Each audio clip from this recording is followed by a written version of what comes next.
Global Advertiser for innovative outdoor solutions. Global as a company, it has never compromised on its service quality and commitment.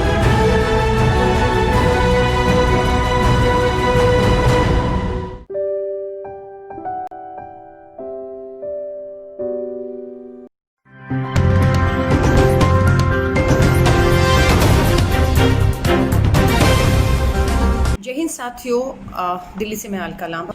बहुत से लोग खासतौर से जो उत्तर प्रदेश के हैं उन्होंने मुझे बहुत अपील की कि मैं जो उत्तर प्रदेश के अंदर शिक्षक भर्ती घोटाला हुआ है 69,000 लगभग कहें तो 70,000 जो हमारे भावी शिक्षक थे जिनके हाथ में पूरा भविष्य उत्तर प्रदेश का था, जिन्होंने शिक्षक भर्ती का जो इम्तिहान दिया था उसको लेकर मैं बात करूं। प्रियंका गांधी जी ने उसके ऊपर फेसबुक लाइव भी किया, लेकिन फिर भी लोगों ने मुझसे कहा और बहुत से लोग इस 69,000 जो भर्ती थी परीक्षा उसमें हिस्सा लेने वाले लोगों ने मुझसे अपील किया।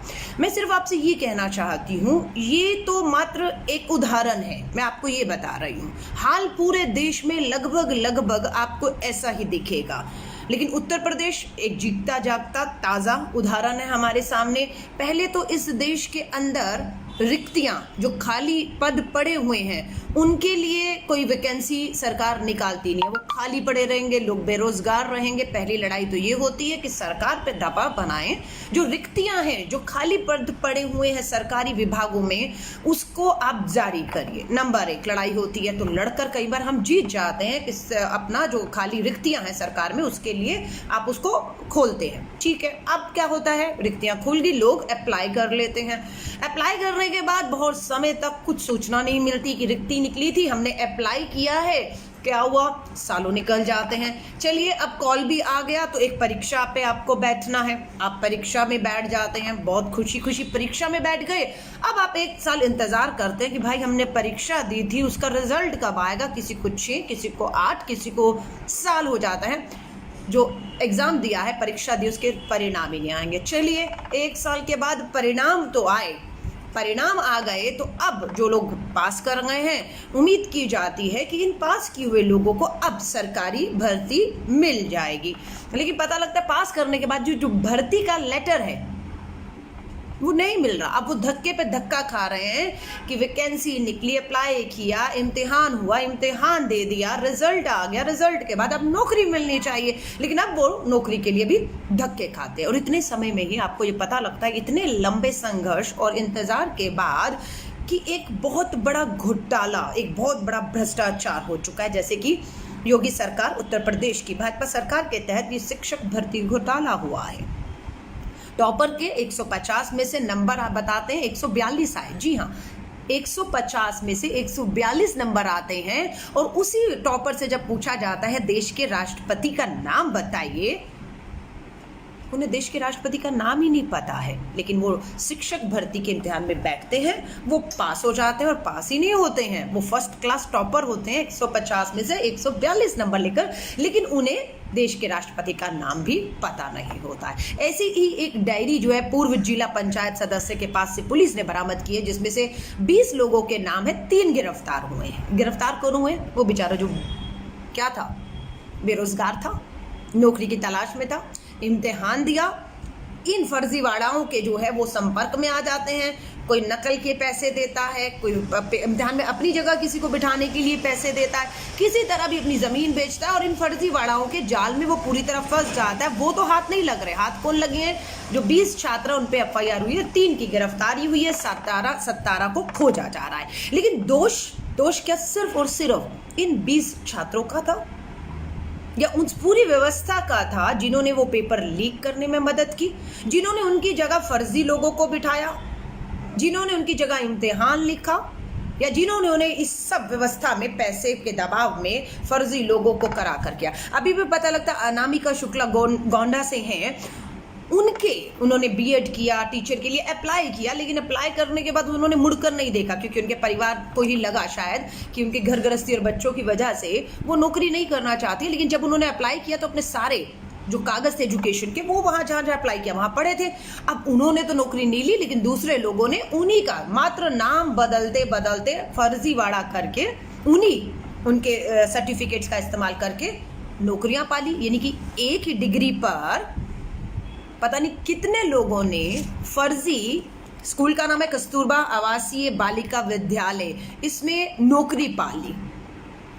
एक ही स्कूल में एक ही मार्कशीट के ऊपर जो फर्जी किसी और का था और किसी और ने उसका इस्तेमाल करके नौकरी पाली और करोड़ों की तनख्वाहें इन्हें मिल भी रही हैं कागजों पर, लेकिन स्कूल में वो टीचर नहीं है। हाँ, उनकी भर्ती जरूर हुई है उसी फर्जी के ऊपर। आप समझ रहे हैं कितना बड़ा खिलवाड़ देश के साथ होता है। हम अपने बच्चों को, भविष्य को स्कूलों में भेजते हैं और ऐसे स्कूल के टीचरों को जिनको देश के राष्ट्रपति का नाम टॉपर है लेकिन नाम नहीं पता है।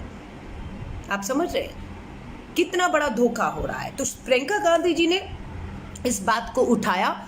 अब मालूम नहीं है, ये फैसला तो योगी सरकार को, मुख्यमंत्री को करना है कि ये सारी परीक्षाएं 69,000 जो हैं, जो भर्ती होने थे, पहले तो उसमें डिले ही बहुत हुआ। अब आप सोच लीजिए, जिन स्कूलों में 70,000 टीचरों की जरूरत थी वहां पर टीचर पहुंच ही नहीं पाए क्योंकि इस पूरे व्यवस्था के अंदर वो कहीं खो कर रह गया। और आज पता लगता है कि हाईकोर्ट में एक मामला दर्ज कराकर उसको पूरी तरह से उसकी लड़ाई लड़ी जा रही है कि 69,000 भर्तियों को रद्द कर दिया जाए, दोबारा परीक्षाएं कराई जाए या नहीं। जिन लोगों ने घोटाला किया है उन्हीं को पकड़ के कार्रवाई की जाए, बाकियों को भर्ती दे दी जाए। लेकिन कुछ भी करना है वो कीजिए। आप शिक्षकों के साथ, बेरोजगारों के साथ, जो बिल्कुल ईमानदारी से पढ़ लिख कर जिन्होंने परीक्षा की और पास किया है, वो भी बेरोजगार बैठे हुए हैं। और कितने लाख बच्चे हमारे बिना शिक्षकों के खाली स्कूलों में दीवारों पर जाकर बैठकर आ जाते हैं। आप समझ रहे हैं? आपको रद्द करनी है या आप फैसला कीजिए योगी सरकार। आपको रद्द नहीं करनी या आप फैसला कीजिए। आपको इनके पर जांच बिठा के तुरंत कार्रवाई करनी है या नहीं करनी है, आप देखिए। लेकिन मुझे लगता है कि इन मामलों को फास्ट ट्रैक में अगर देखा जाए, फास्ट ट्रैक में मेरे जैसा आदमी होता जहां पर पूरा भ्रष्टाचार, जो जेन्युइन लोग हैं उनको नौकरियां नहीं मिल रही, खाली पैसा, अप्रोच, धांधलेबाजी, घोटालेबाजी करके जो डिजर्व हैं वो बेचारे बेरोजगार, मनरेगा में बहुत बीएड, एमएड, पीएचडी की डिग्रियां हाथ में लेकर कोई चपरासी की नौकरी के लिए अप्लाई करता है। और अभी तो पता लग रहा है लॉकडाउन और ये सब महामारी में पढ़े लिखे लोग, पीएचडी, बीएड, एमएड के लोग मनरेगा में दिहाड़ी मजदूरी का काम कर रहे हैं। काम कोई भी बुरा नहीं होता है, लेकिन इस देश में अगर डॉक्टर की ज़रूरत है, मरीजों के इलाज के लिए, बच्चों को पढ़ाने के लिए शिक्षक की ज़रूरत है, और उन्हें वो दोनों काम ना देकर आप अगर मनरेगा में मजदूरी पर लगा देंगे, तो शायद मुझे लगता है आप उसकी योग्यता का सही इस्तेमाल नहीं कर रहे और आप उनके साथ साथ इस देश के भविष्य के साथ भी एक बहुत बड़ा खिलवाड़ कर रहे हैं। और ये पूरी लड़ाई व्यवस्था की है। मैं आप सभी से कहूँगी, आवाज़ उठाइए। मैं ये नहीं कह रही उत्तर प्रदेश को तो उदाहरण बनाइए। भारत का सबसे बड़ा राज्य है, सबसे बड़ा, वहाँ पर नारे दिए जाते हैं, ना खाऊंगा ना खाने दूंगा। यहाँ तो लूट लूट कर सब खा रहे हैं और खामोश हैं ऊपर से। और जो बोलते हैं, चाहे प्रियंका गांधी जी ने इस मुद्दे को उठाया हो, चाहे आज मुझे लोगों ने कहा आप इस पे बोलिए, अगर मैं इस पे बात कर रही हूँ तो लोगों को मिर्ची क्यों लगेगी? किसी का कुछ ले तो नहीं रहा कोई। हम तो भ्रष्टाचार के खिलाफ आवाज़ उठा रहे हैं। हम तो चाह रहे हैं कि पारदर्शिता के साथ जिसका हक है उसे उसका हक मिले। सो आपसे निवेदन करती हूँ, जितने युवा आज मुझे सुन रहे हैं, आपके पास रोजगार है या नहीं? ये मेरी समस्या नहीं है, मैं बेरोजगार नहीं हूँ। मैंने, ठीक है, मेरे पास बीएड की डिग्री है, एमएड की डिग्री है, मैं एमएससी हूँ, डबल मास्टर हूँ, लेकिन मैंने अप्लाई नहीं किया। तो ये मुद्दा शायद मेरा नहीं है, मुझे तो फर्क भी नहीं पड़ना चाहिए। भैया आपने परीक्षा दी, उसका रिजल्ट आया नहीं आया, भर्ती हुई नहीं हुई, उसमें घोटाला, मेरा क्या लेन देन। लेकिन नहीं, ये देश के मुद्दे हैं, ये भ्रष्टाचार से जुड़े हुए मुद्दे हैं। इस मुद्दे पर आपको और हमारा सीधा कोई लेन देन हो ना हो, पर देश और राज्य के नाते हमारा ये मुद्दा बन जाता है कि हम इस मुद्दे को जोरदार तरीके से उठाएं और जिनके साथ अन्याय हो रहा है उसके खिलाफ आवाज़ उठाएं और उनके साथ न्याय हो, ताकि हम इस व्यवस्था को अपनी आवाज़ उठा के घुटनों पर झुकने पर मजबूर कर दें और आईना दिखाएं कि ये बर्दाश्त नहीं होगा।